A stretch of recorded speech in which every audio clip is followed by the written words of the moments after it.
In today's video, I'll show you how to use Microsoft Loop to keep your meeting notes organized and collaborative. First, open your browser, go to Microsoft Loop and sign in with your Microsoft 365 account. Business plan users get full collaborative features, while free users can still access components via links. Start by creating a new page dedicated to your meeting notes.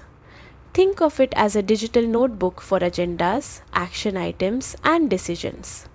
You can even attach the Loop page to your meeting invitation so everyone can view and contribute in real time. Use Loop components like checklists, tables, and to-do lists to track tasks, roles, and deadlines. Add a clear agenda to structure the discussion and keep meetings focused.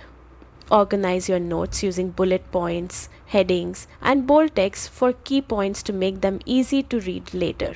With Microsoft Loop, your team can collaborate seamlessly. Keep notes centralized and make every meeting more productive.